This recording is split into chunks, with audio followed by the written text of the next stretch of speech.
그가 찔림은 우리의 허물 때문이요 그가 상함은 우리의 죄악 때문이라. 그가 징계를 받음으로 우리는 평화를 누리고 그가 채찍에 맞음으로 우리는 나음을 받았도다. 아멘. 존귀하신 하나님 아버지, 골고다에 오르신 주님을 묵상하며 하나님 앞에 나왔습니다. 온 마음과 정성을 다해 이 경배와 찬양을 올려드립니다. 우리 예배를 기쁘게 받아 주시옵소서. 예수님의 이름으로 기원하옵나이다. 아멘. 1장 찬송입니다.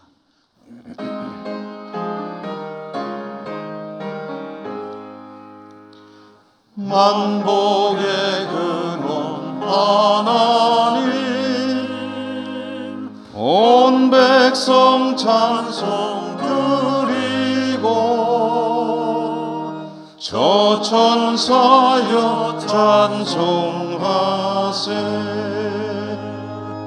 찬송 성부 성자 성령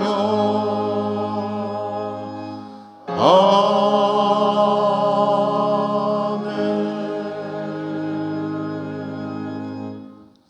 고백의 기도를 함께 드리겠습니다. 인류의 죄를 속하시기 위하여 십자가 지신 주님을 묵상하며 하나님 앞에 섰습니다. 돌아보면 저희들은 지난 한 주간도 죄 가운데 한 주간을 살았음을 고백하게 됩니다. 하나님은 인애를 기뻐하시고 공의를 즐거워하시는데 저희들은 불의와 부정함 가운데 살 때가 많았습니다. 하나님 나라의 영원한 생명을 원하면서 하나님 나라를 위한 헌신은 많이 부족했습니다. 주님, 저희들의 이기적인 생각과 삶을 불쌍히 여기시고 용서해 주옵소서. 이 시간에 계속해서 저희들의 모든 드러나지 않는 죄와 허물들을 침묵 가운데 고백합니다.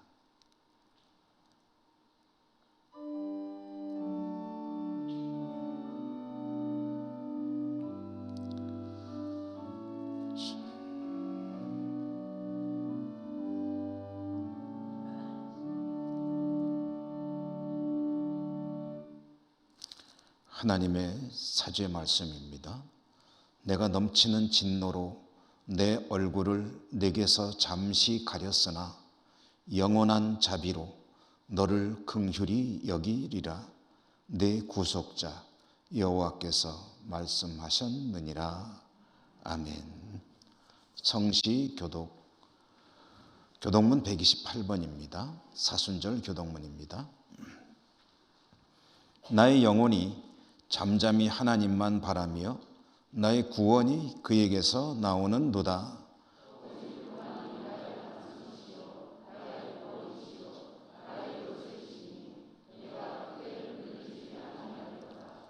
넘어지는 담과 흔들리는 울타리같이 사람을 죽이려고 너희가 일제히 공격하기를 언제까지 하려느냐.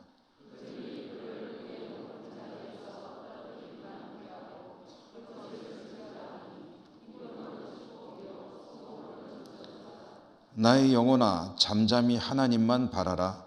무릇 나의 소망이 그로부터 나오는도다.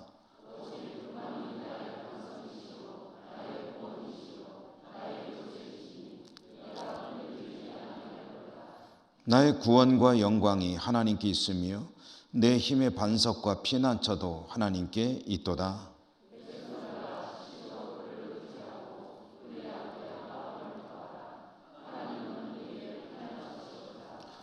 아멘. 사도신경 신앙 고백하겠습니다. 나는 전능하신 아버지 하나님 천지의 창조주를 믿습니다. 나는 그의 유일하신 아들 우리 주 예수 그리스도를 믿습니다. 그는 성령으로 잉태되어 동정녀 마리아에게서 나시고 본디오 빌라도에게 고난을 받아 십자가에 못 박혀 죽으시고 장사된 지 사흘 만에 죽은 자 가운데서 다시 살아나셨으며 하늘에 오르시어 전능하신 아버지 하나님 우편에 앉아 계시다가 거기로부터 살아있는 자와 죽은 자를 심판하러 오십니다. 나는 성령을 믿으며 거룩한 공교회와 성도의 교제와 죄를 용서받는 것과 몸의 부활과 영생을 믿습니다. 아멘. 앉으셔서 찬송 146장입니다.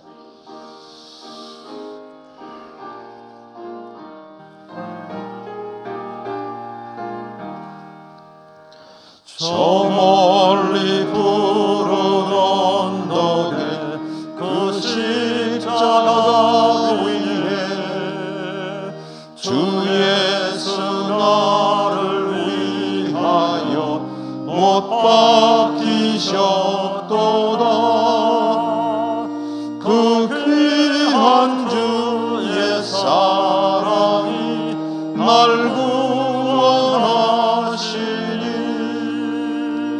그 사랑 나도 본받아 주 위에 힘쓰리. 근흉한 십자가에서 한없는 고통을 이 세상 사람 위하여 당하신 것일세. 그 귀한 주의 사랑이 날 구원하시니 그 사랑 나도 본받아 주 위에 힘쓰리. 그 흘린 몸의 피로써 날 속량했으니 저 하늘 문을 여시고 날 인도하시리. 그 귀한 주의 사랑이 날 구원하시니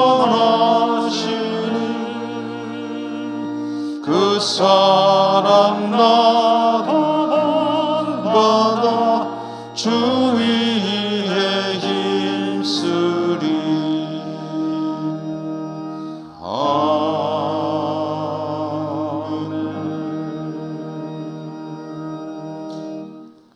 우남석 장로님 기도 인도하시겠습니다.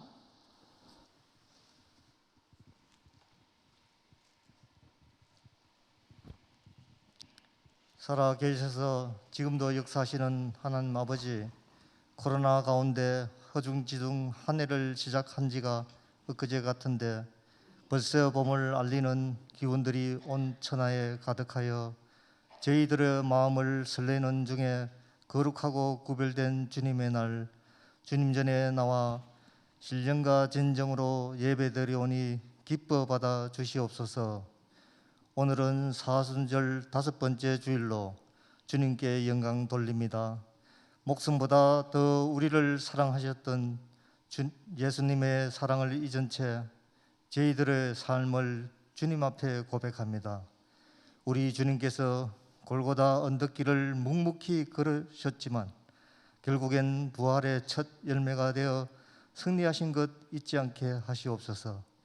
전능하신 하나님, 지난 1년 동안 지구촌을 점령한 코로나 팬데믹으로 인해 처음 경험하는 고난 가운데 방향하고 있었지만 이제 백신 접종 시작으로 예전에 예측 가능한 일상으로 복귀하는 희망을 주셨으니 하나님께 감사를 올려드립니다. 주님, 어려운 여건 가운데에도 예배가 끊어지지 않게 하시고 기도로 주님께 구하고 주님 주시는 지혜로 다가오는 미래의 변화들을 예측하며 준비하는 교회가 되어 포스트 코로나 시대에 더 많은 사람들에게 다양한 모습으로 복음을 전하는 귀한 통로가 되게 하시옵소서. 지극히 작은 자 하나까지도 사랑하시는 하나님 아버지, 먼저 지도자들의 하나님을 경외하며 세상을 다스리며 하나님 공의와 정의 앞에 순종하고 돌이키게 하시옵소서. 세상을 떠들썩하게 하는 온갖 비리와 부정으로 분열과 미움만이 가득한 나라가 되어 버렸습니다. 주님, 이 나라 이 민족을 불쌍히 여기시고 간섭하시어 서로 배려하며 함께 살아가는 성숙한 사회의 모습을 찾아가게 하시고 어려운 경제 사정도 회복의 실마리를 찾을 수 있도록 주님 도와주시옵소서.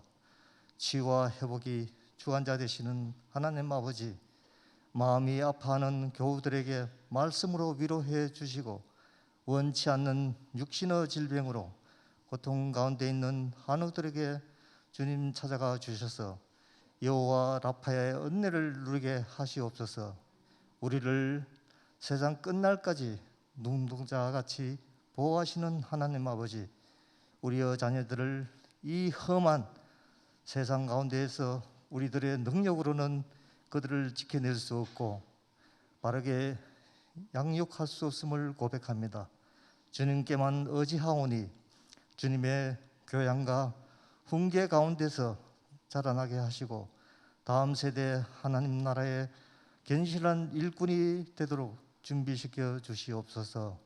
이 시간 주님 말씀을 전하실 담임 목사님께 영육을 강건하게 하시고 성령 충만하게 하사 은혜로운 말씀 전하게 하시고 저희들 말씀 가운데 삶의 현장에서 주님의 사랑을 실천할 수 있는 힘이 솟아나게 하시옵소서.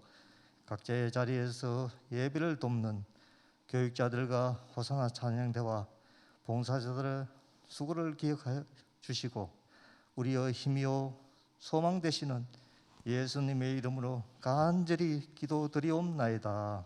아멘.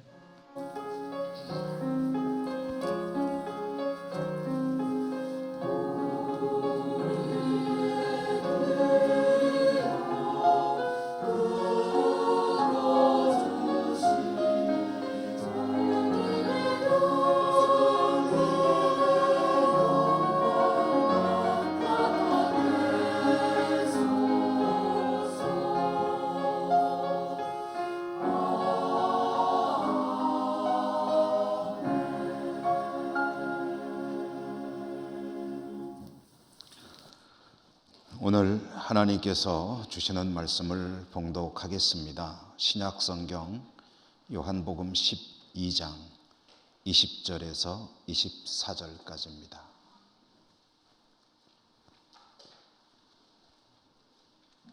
명절에 예배하러 올라온 사람 중에 헬라인 몇이 있는데 그들이 갈릴리 벳세다 사람 빌립에게 가서 청하여 이르되 선생이여 우리가 예수를 배웠고자 하나이다 하니 빌립이 안드레에게 가서 말하고 안드레와 빌립이 예수께 가서 여쭈니 예수께서 대답하여 이르시되 인자가 영광을 얻을 때가 왔도다. 내가 진실로 진실로 너희에게 이르노니 한 알의 밀이 땅에 떨어져 죽지 아니하면 한 알 그대로 있고 죽으면 많은 열매를 맺느니라. 아멘. 호산나 찬양대 찬양 하나님께 올려드립니다.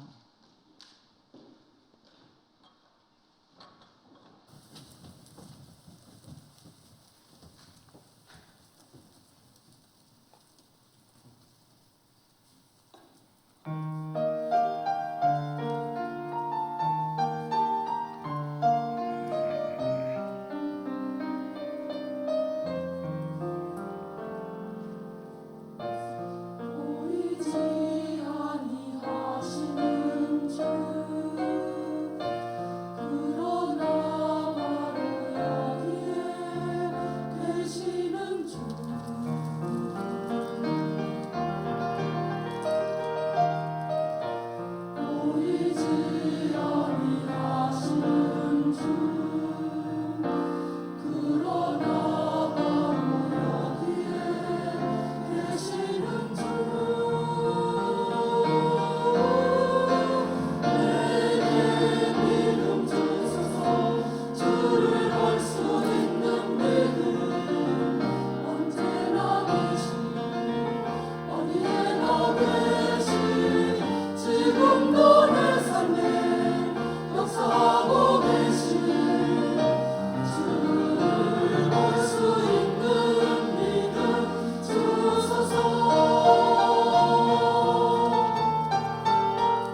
오늘 하나님 앞에 나오신 여러분들을 진심으로 축복하고 또 환영합니다. 영광과 미랄이라는 제목으로 말씀 전해드릴 때 말씀의 은혜가 풍성하시기를 기원합니다. 예수님께서 군중들의 환호성에 예루살렘에 입성하셨죠. 요한복음에 보면 입성하신 후에 헬라인 몇 사람이 찾아왔다. 오늘 우리가 받은 본문 말씀입니다. 몇 사람이 찾아왔다는 사실을 전해줍니다. 헬라인이라고 표현했는데 헬라인이란 말은 성경에서 자주 나오는 다른 말로 바꿔본다면 이방인입니다. 그러니까 성경을 기준으로 보면 유대인이 있고 이방인이 있는 거죠. 그들은 예수님의 제자 빌립을 찾아왔습니다. 그래서 빌립을 통해서 청원이죠. 면회를 요청했습니다. 예수님을 만나고 싶다는 거죠. 여러분들 가끔 말씀드립니다만은 성경을 읽을 때 좋은 습관 중에 하나는 왜? 라는 질문을 던져보는 겁니다. 왜 그랬을까? 오늘 이 말씀에도 한번 질문을 던져봅니다. 왜 헬라인들이 예수님을 찾아온 것일까? 또 왜 예수님에게 직접 가지 않고 빌립에게 부탁을 한 것일까? 왜 빌립은 예수님께 또한 직접 전하지 않고 안드레를 찾아서 둘이 같이 가서 이야기한 것일까? 이런 것들에 대해서 질문을 던져보면 성경의 이야기가 살아서 내 앞에서 드라마처럼 펼쳐지는 것을 느낄 수가 있습니다. 왜 그들은 예수님을 찾아왔을까? 유대인들은 예수님을 메시아로 믿죠. 그들은 예수님에게 큰 기대를 걸고 있죠. 다른 나라 강대국이죠. 로마의 지배하에 압제 속에 살고 있는 이스라엘 유대인들의 입장에서는 민족이 독립을 하고 나라가 다시 다윗 시대의 영광을 찾을 수 있기를 간절히 소원하고 있죠. 그것을 이루어질 인물이 메시아입니다. 그 메시아가 올 것을 기대하고 있는데 이제 나사렛 선지자 예수를 보니 그 메시아임에 틀림없다는 거죠. 저렇게 능력 많은 이가 그동안에 어디 있었느냐. 그러므로 그가 바로 메시아다라고 믿고 온갖 기대를 예수님의 한 몸에 걸고 있었습니다. 물론 모든 유대인들이 하나같이 다 예수님을 그렇게 좋아하며 기대하고 있었던 것은 아니죠. 소수의 무리이긴 하겠으나 이제 민족의 지도자급 또 종교 지도자급 인물들, 대제사장, 서기관 그리고 귀족층들 또 바리새인들과 같은 사람들은 예수님을 오히려 제거하기 위해 안달하고 있었습니다. 그러니까 유대인들은 대부분은 예수님을 좋아하고 존경하고 또 메시아로 믿고 있었고 일부는 그렇지 않았다. 오히려 그 반대였다라는 이야기인데요. 그러면 유대인이 아닌 이방인들, 헬라인들은 예수님에 대해서 어떻게 생각을 하고 있었을까? 이방인들에게는 유대인과 같은 그런 민족적인 염원은 그렇게 큰 중요한 문제가 아니었겠죠. 우리 민족, 우리나라 일이 아닌데 뭐 그런 생각을 하지 않았겠습니까? 그들에게는 예수님이 이스라엘의 메시아로서 이스라엘을 정치적으로 독립시키고 국가적인 번영을 가져온다라는 것에 대해서는 그리 뭐 관심을 둘 이유가 없었습니다. 별로 관심도 없었지요. 그러면 오늘 성경 속의 이 헬라인들은 예수님을 왜 찾아왔느냐? 무엇 때문에 예수님을 만나려고 했느냐? 여기에 대해서 성경은 그 이유를 밝히지 않고 있습니다. 그러므로 우리는 다시 또 왜라는 질문을 던져보게 되는 거죠. 헬라인들은 왜 예수님을 찾아왔을까? 성경이 말씀해 주지 않으니 여러 가지 상황들을 고려해서 성경의 전체적인 어떤 뜻들을 고려하면서 추측해 보는 수밖에 없습니다. 우선 그들이 예수님을 찾아왔을 때 이 사람들을 부르는 성경의 용어가 있는데요, 하나님을 경외하는 사람들이라는 표현입니다. 하나님을 경외하는 사람들. 아마 이 헬라인들은 하나님을 경외하는 사람들이었을 확률이 대단히 높습니다. 성경에서 하나님을 경외하는 사람들이라는 말이 나오면은 이 사람들은 어떤 사람들을 가리키는 것이냐 하면 유대인은 아닙니다. 이방인입니다. 그러나 유대인들이 믿는 그 하나님, 여호와 하나님, 그리고 하나님이 주신 율법, 그 말씀들, 그것을 대단히 좋아하는 사람들입니다. 높게 평가하는 거죠. 종교라는 차원에서 보면 고등 종교입니다. 그러므로 자신들이 유대인은 아니지만 유대교 회당에 찾아가서 함께 예배도 드리고 또 하나님을 믿는 성경에 대해서 관심을 갖고 읽기도 하고 연구도 하고 또 자기들 마음속에 와닿으면 지키려고 노력도 하고 이렇게 살아가는 사람들을 하나님을 경외하는 사람들이라고 부릅니다. 성경에서. 그들은 유대인은 아닙니다. 유대인이라면 개종을 하고 이제 모든 절차를 밟아야 되지만 그거는 안 했습니다. 할례도 받지 않습니다. 다만 하나님이 좋은 겁니다.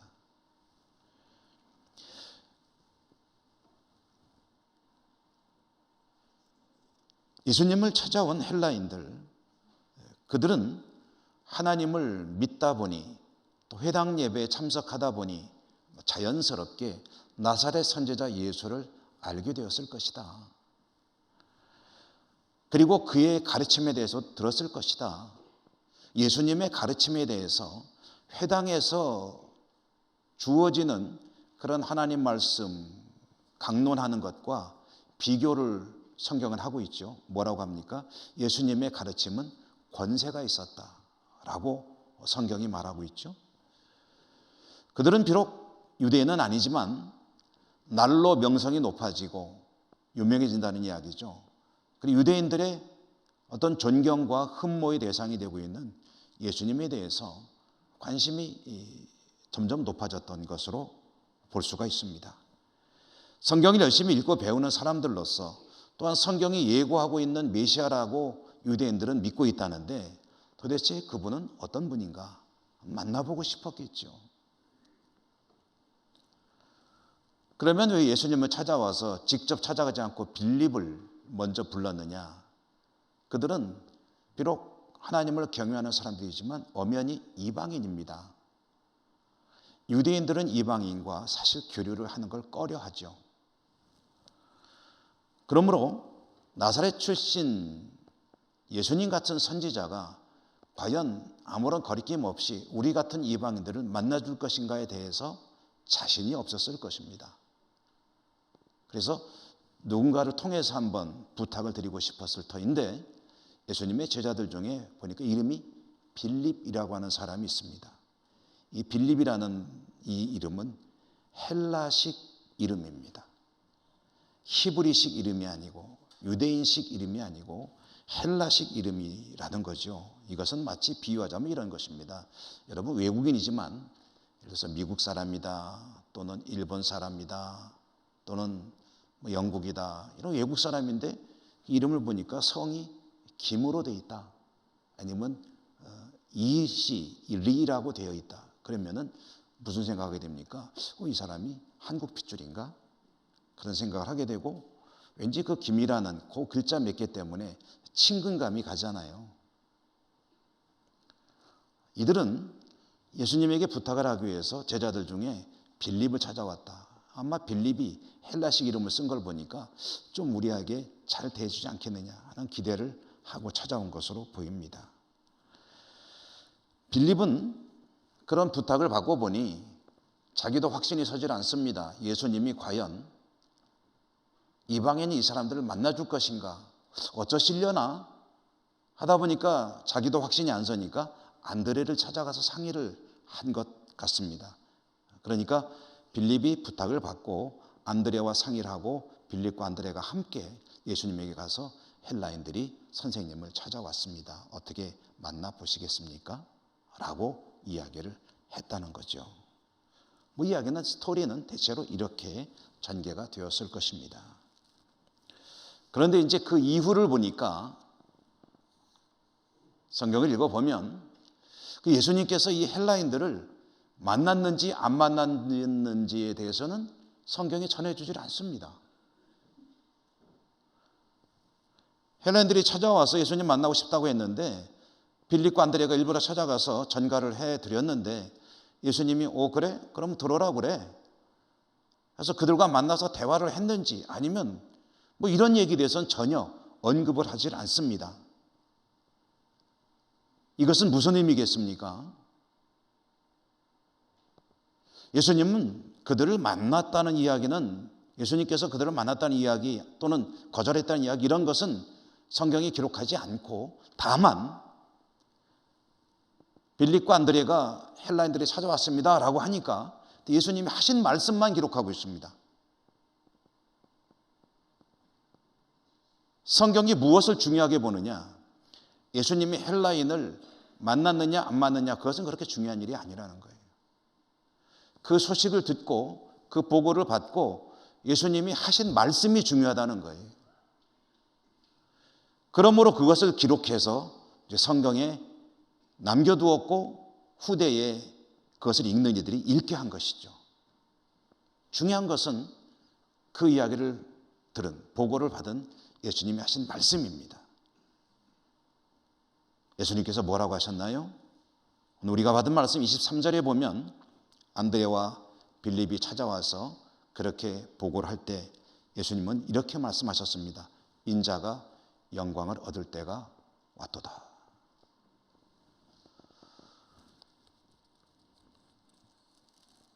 헬라인들이 찾아온 사건은 예수님은 인자가 영광을 얻을 때가 되었다는 것으로 받아들이신 겁니다. 대부분의 유대인들은 좀 전에 말씀드렸습니다마는 예수님을 환호하며 환영했고 또 일부의 유대인들은 예수님을 싫어했습니다. 이방인들은 어땠을까? 좀 전에 또 역시 잠시 말씀드렸죠. 예수님을 찾아온 헬라인 같은 사람들, 이런 사람들은 예수님에 대해서 관심 또는 일종의 호기심도 있었겠죠. 무언가 좀 배움을 받고 싶은 그런 뜻도 있을 수도 있습니다. 예수님을 찾아온 헬라인들, 그들이 예수님을 찾아온 이유는 무엇이었을까? 적어도 유대인들과 같은 이유는 아니었을 것이다.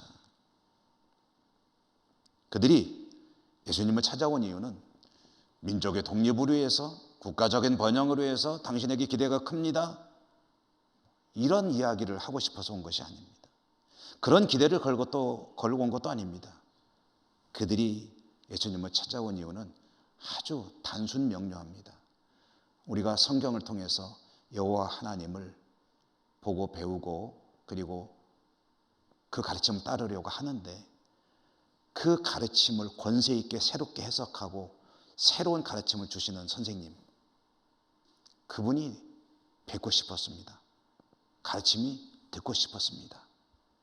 라는 그런 소망을 가지고 찾아온 것이 아니겠느냐. 이렇게 찾아온 그들을 예수님은 그 소식을 들었을 때 그것이 무엇을 의미하느냐라는 것을 깨달았는데 그것은 영광을 받을 때가 됐다는 사인이다 라고 받아들였다는 그런 말씀입니다.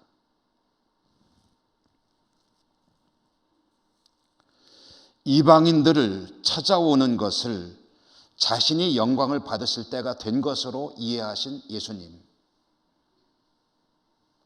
예수님이 공생애를 사시면서 3년 공생애 기간 동안에 사역 초기에 전반기, 초창기에는 주로 유대인들을 중심으로 복음을 전했습니다.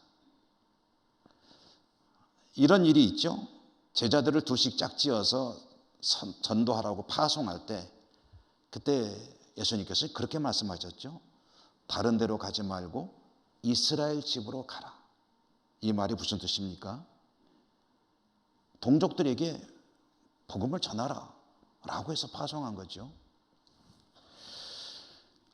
어떤 때는 예수님 자신이 유대인만을 위해서 마치 오신 것처럼 표현하신 적도 있습니다. 수로보니게 여인이라고 하는 이가 예수님을 찾아와서 도움을 요청했을 때 나는 이스라엘을 위해서 왔다라고 아주 명확하게 말씀을 하셨습니다. 이방인은 내 관심사가 아니다라는 것으로 표현을 한 것이죠. 그런데 그렇다면은 예수님의 관심은 유대인에게만 있는 것이냐? 결코 그런 것은 아니죠. 그것은 그들을 일종의 테스트하기 위해서 했던 말이고, 또는 초창기니까 제자들의 능력을 고려해서 이방인까지는 지금은 생각하지 마라 라는 뜻으로 이야기한 것이고, 하나님, 그 예수님의 마음속에 있는 구원받아야 될 이 땅의 모든 사람들은 유대인에게 한정되는 것이 아니죠. 유대인, 이방인, 심지어는 피조의 모든 세계가 다 하나님의 은혜로 다시 거듭나야 하는 것 아닙니까? 그러므로 예수님은 이방인과 스스럼 없이 어울리셨습니다. 같이 밥 먹는 것, 그것 때문에 지독하게 구설수에 올랐거든요. 그렇지만 개의치 않았습니다. 이방인과 스스럼 없이 어울리고 함께 식사도 하고 교제하였습니다. 이스라엘을 아예 벗어나서 이방 지역에 가서 복음을 전하신 적도 있습니다. 예수님은 유대인을 위한 것처럼 보였지만 사실은 모든 사람들을, 특별히 이방인들 위해서도 조금 더 차별 없이 복음을 전하셨던 그런 분이시고요. 그런데 그렇게 했는데 이방인들이 찾아왔습니다. 아주 멀리서 예루살렘에 계신, 갈릴리에 계신 것도 아니고 예루살렘에 계신 예수님을 이방인들이 뵙고 싶습니다. 찾아왔다라는 사실, 이것은 굉장히 의미가 있는 사건이라는 거죠. 어떤 의미이냐? 예수님 그대로 말씀하시죠. 인자가 영광을 받을 때가 되었다. 왜요? 이방인들이 찾아왔지 않느냐? 헬라인들이 나보자고 오지 않았느냐? 이 영광을 받을 때가 됐다는 소리다. 인자가 영광을 얻을 때가 되었다라는 것은 또 무슨 소리일까요?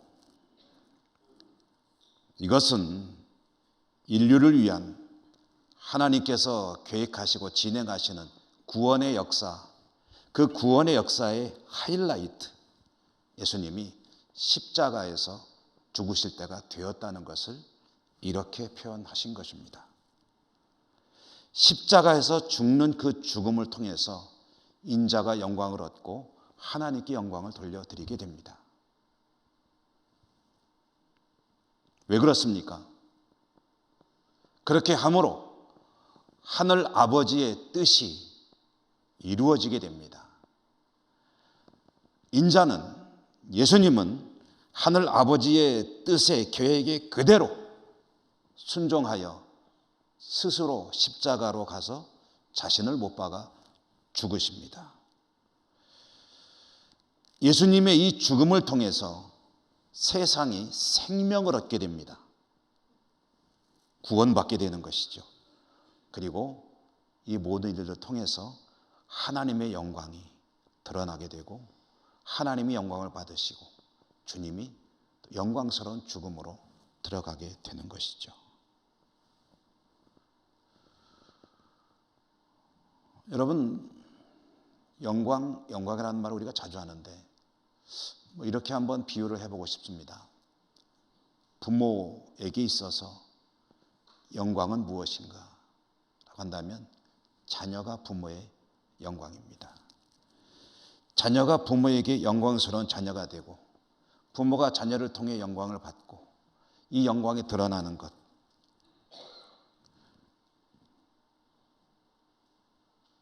부모가 자녀를 통해서 영광을 받기 위해서 부모가 할 일이 무엇입니까? 어머니는 죽음을 방불케 하는 온몸이 부서지는 고통 끝에 자녀를 출산합니다. 그리고 그때부터 부모의 삶은 오직 자녀를 양육하는 일에 쓰여지게 됩니다. 다른 것은 모두 그 뒤에 서게 되죠. 그렇게 해서 자녀를 양육했을 때 부모는 자녀를 통해 영광을 받을 자격이 있습니다. 자녀는 그런 부모에게 효도하고 순종하여 영광을 돌리게 됩니다. 주님은 그 이야기를 지금 하고 계신 것입니다. 아버지의 영광, 인자의 영광, 그것은 온전히 하나님의 뜻이 이루어질 때 나타나게 되는 그런 현상입니다. 주님은 그 이야기를 미랄로 비유를 들었습니다. 밀. 여러분, 미랄이 영광을 받는 것이 있다면 무엇일까요?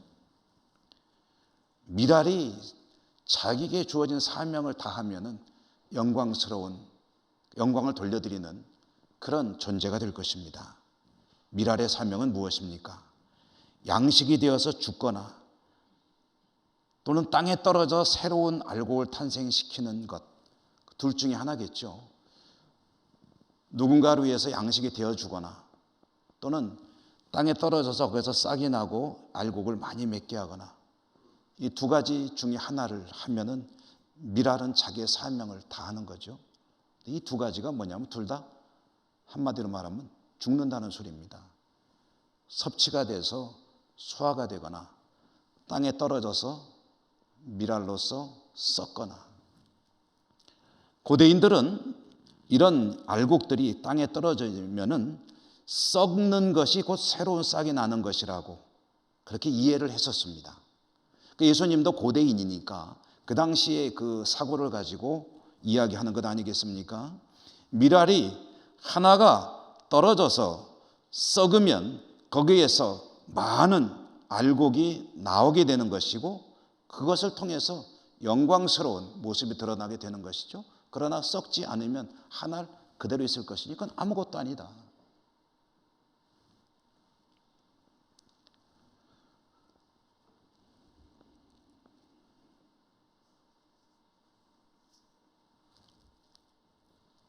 미랄이 미랄로서의 사명을 다하기 위해서는 반드시 있어야 할 과정이 있는데 그것은 뭐냐면 죽는 것, 썩는 것이다 라는 그런 말씀입니다. 한때 우리들이 웰빙하고 웰빙을 이야기 많이 했던 때가 있습니다. 요즘도 뭐 웰빙이 중요한 것이지만 그 당시처럼 많이 이야기되는 것 같지는 않습니다. 웰빙과 같이 크게 확산되지는 않았지만 또 한동안은 웰다잉이라는 말도 또 많이 회자가 됐습니다. 웰다잉. 우리말로 옮겨 잘 사는 것, 잘 죽는 것. 한때는 잘 사는 것, 먹는 것도 잘 먹고 건강하고 이렇게 잘 사는 것이 화제가 되었다면 그 뒤에는 어떻게 하면 잘 죽을 수 있느냐 하는 것도 한동안 세간에 관심이 되었던 적이 있었다는 거죠. 그럼 이 웰다잉 이게 별개의 문제인 것 같은데 사실은 이게 같은 이야기입니다. 비유를 해보자면 동전의 앞뒷면과 같다는 거죠. 웰다잉 같은 것이다. 저는 이렇게 표현하고 싶습니다. 웰빙이 되려면 웰다잉이 있어야 한다. 웰다잉이 웰빙을 완성하는 것이다.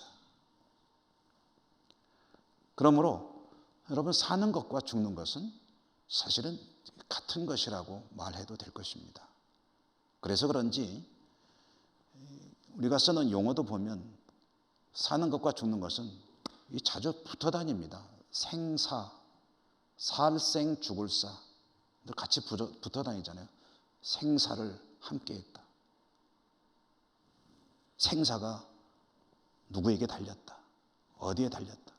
삶과 죽음은 항상 같이 붙어 다니는 두 가지 그런 개념입니다. 삶은 사실은 곧 죽음입니다. 죽음도 또한 삶입니다. 죽음이 없으면 삶이 없습니다. 생명은 죽음을 전제로 한다는 말이 그래서 나오는 것 같습니다.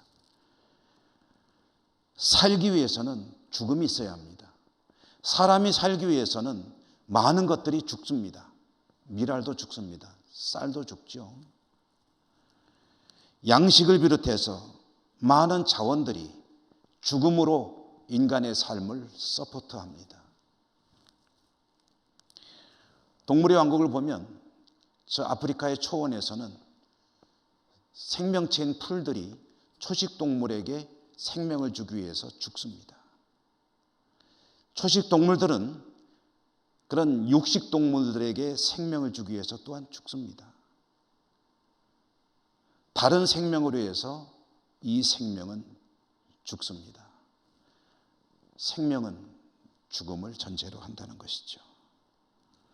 선조들이 죽음으로 후손들이 그 땅을 이어 살아갑니다.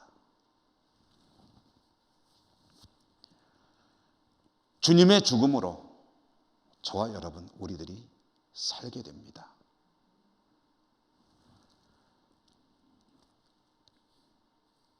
주님의 고난을 묵상하는 사순절을 보내고 있습니다. 주님은 자신의 죽음을 통해 하나님의 영광이 드러나는 비밀을 말씀하고 계신데요. 주님을 믿고 사는, 주님을 우리의 구주로 믿고 사는 우리들의 삶과 신앙도 사실은 이와 다르지 않습니다. 다르지 않아야 하는 거죠. 여러분, 나나 여러분 우리 모두가 속한 현장이 있습니다. 삶의 현장.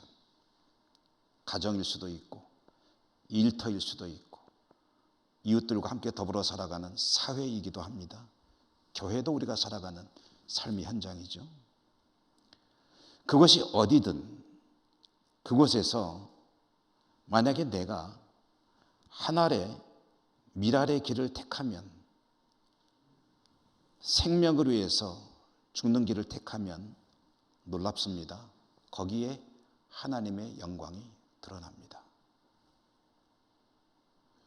저나 여러분들이 하나님께 늘 기도하죠? 기도할 때 거의 빼놓지 않고 하는 기도가 무엇입니까? 하나님의 영광을 드러내는 성도로 살기를 원합니다. 표현은 못해도 다 그런 생각을 가지고 있습니다. 난 하나님 영광 같은 건 관심 없습니다. 이렇게 기도하는 사람 하나도 없습니다. 우리의 마음속에는 하나님의 영광이 나를 통해서 드러났으면 있다면 얼마나 좋겠습니까? 이런 소원을 다 가지고 있습니다. 그런데 또 기도할 때마다 함께 기도하는 기도의 내용이 있습니다. 그런데 그렇게 하지 못해 죄송합니다. 왜 죄송한가요? 하지 못하기 때문이죠. 내가 속해 있는 그 삶의 현장에서 죽으면 하나님이 영광을 받으시는데 왜 그렇게 소원을 가지고 있으면서도 그런 삶을, 신앙을 살지 못하느냐? 미랄이 되어 땅에 떨어져 썩으려 하지 않기 때문입니다. 죽으려 하지 않기 때문입니다.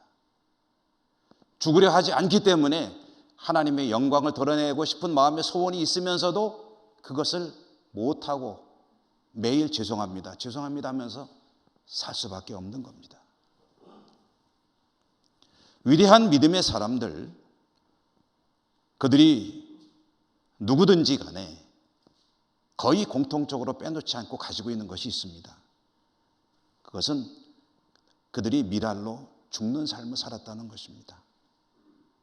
그럴 때 많은 사람들이 하나님께 영광을 돌리고 감동과 감화를 받고 그 뒤를 따르고 싶어하는 소원을 가지게 하는 영향력을 발휘했습니다. 자주 말씀드렸습니다마는 일제강점기에 우리 한국교회 역사에 보석과 같이 빛나는 주기철 목사님이 사람인지라 옥고를 치룰 때에 교회를 생각하니, 가정을 생각하니 마음이 많이 흔들립니다. 약해집니다. 옥에 갇혀있는 목사님을 사모님이, 오정모 사모님이 면회를 갔습니다. 그리고 이런 취지의 말씀을 드렸죠. 목사님, 그 옥에서 살아서 나오려고 하지 마십시오. 거기서 그냥 죽으십시오. 목사님이 옥에서 죽어야 우리 한국 교회가 살 수 있습니다.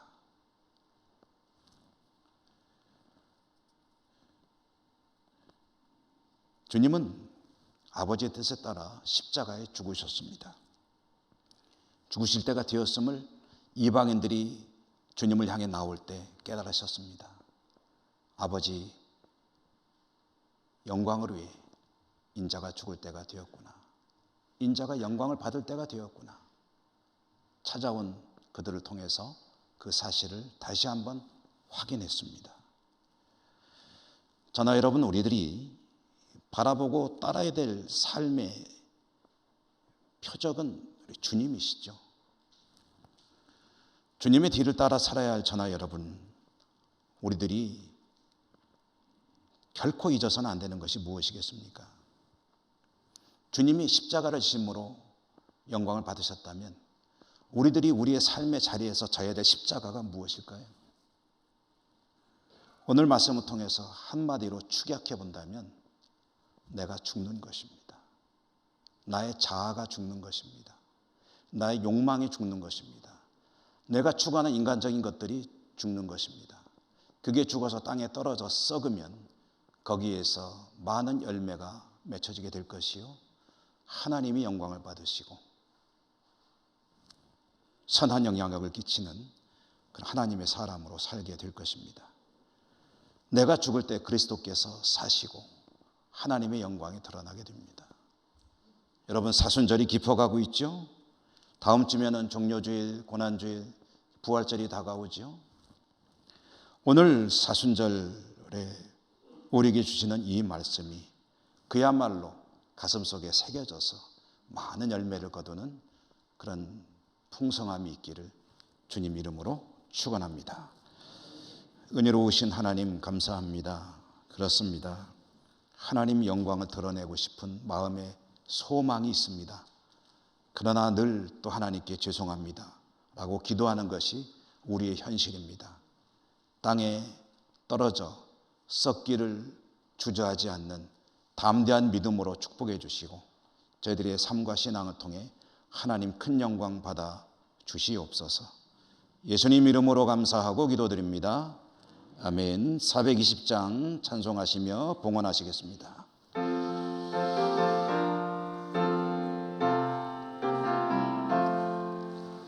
너 성결케 위해 늘 기도하며 너 주 안에 있어 늘 성경 보고 온 형제들 함께 늘 사귀면서 일하기 전마다 너 기도하라. 너 성결케 위해 내 머리 숙여 좋은 일이 대신 내 주께 빌라. 주 사귀어 살면 주 닮으리니 널 보는 이마다 주 생각하니 너 성결케 위해 주 따라가고 일 다급하여도 당황치 말고 참 즐거울 때나 또 슬플 때나 너 주님만 믿고 늘 따라가라. 너 성결케 위해 늘 기도하며 내 소원을 주께 다 맡기어라. 너 성령을 받아 주 섬겨 살면 저 천국에 가서 더 잘 섬기리. 기도드리겠습니다. 자비로우신 하나님, 오늘도 하나님께 예배할 수 있는 복을 주시고 또 하나님께 나오면서 저희들이 예물을 들고 올 수 있도록 삶에 축복하신 것을 감사합니다. 모든 것이 하나님의 은혜입니다. 주신 말씀 기억하며 세상에서 하나님의 영광으로 살아갈 수 있는 저희들의 담대한 믿음이 될 수 있도록 축복하여 주시옵소서. 나의 생각과 나의 욕구를 추구하기 이전에 하나님의 마음, 하나님의 뜻, 하나님의 말씀, 하나님의 명령을 먼저 생각할 수 있는 저희들의 신앙이 되게 하여 주시옵소서. 예수님 이름으로 감사하고 기도드립니다. 아멘.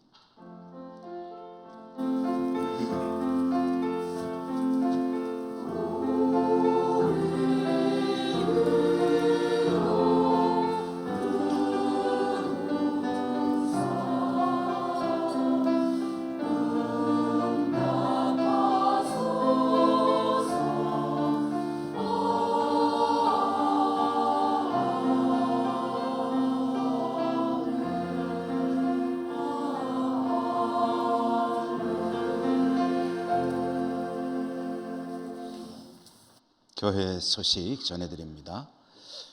교회 력상 오늘이 사순절 5째 주일이고요. 다음 주일이 종료주일이자 또 고난주일입니다. 다음 주에 정기당에 있겠습니다. 오늘 오후 찬양 예배는 한국국제기도원협회 영주 캠프 순방 예배로 드립니다. 이 국제기도원협회는 여러분 잠시 소개를 드리면, 혹시 여행을 하시거나 할 때, 병원에 가시거나 할 때 보면 그 성경에 비치되어 있는 것을 가끔 보실 수가 있을 겁니다. 주로 신약 성경과 시편만 들어있기도 하고 그런데요, 그 안내를 펼쳐보면 기도원 협회에서 제공하는 그런 성경인 것을 알 수가 있습니다. 이 국제 기도원 협회는 전 세계적으로 성경을 배포하는 것을 사명으로 하는 그런 선교를 위한 단체인데요. 우리 한국에도 지부가 있고 또 영주에 또 지부가 있고, 그래서 교회마다 돌아가면서 순방 예배를 드리는데 이번 주에 우리 교회에서 예배를 드리게 되었습니다. 국제기도원협회의 순방 예배를 통해서 이제 헌금 드리는 순서도 있고요.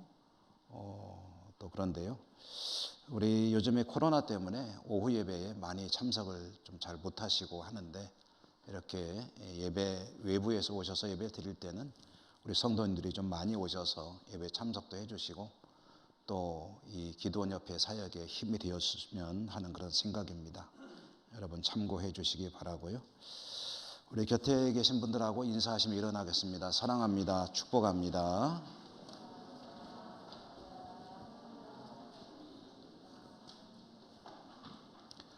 주기도송과 축도로 예배를 마치겠습니다.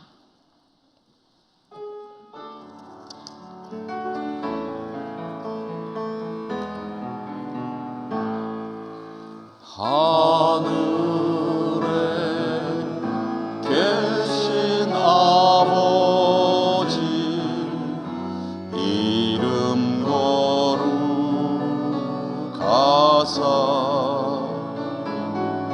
주님 나라 임하시고 뜻이 이루어지이다.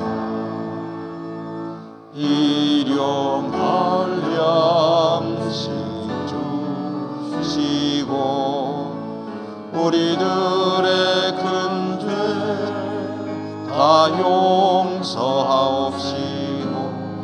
또 시험에 들게 마시고 악에서 구원하소서.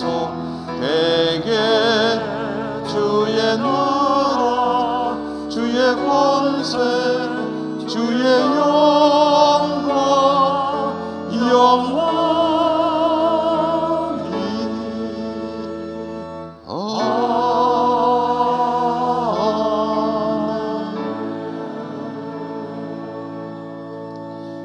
자비로우신 하나님을 예배하고 또 한 주간 세상에 살게 될 주의 백성들 기억해 주시고 품어 주시고 보호해 주시고 축복해 주옵소서. 어려운 시기지만 믿음으로 담대히 승리하여 하나님께 영광 돌리는 주의 백성들 다 되게 해주시고, 흩어져 이곳저곳 살아가고 있는 우리 모든 가족들 하나님이 돌보아 주시고 또한 지켜주시며 축복해 주옵소서. 예수님 이름으로 감사하고 기도 올리옵나이다. 아멘. 주 예수 그리스도의 은혜와 하나님 사랑과 성령의 교통하심이 주의 백성들 머리머리 위에와 모든 삶의 자리들 위에 항상 함께 하시옵기를 축원하옵나이다. 아멘.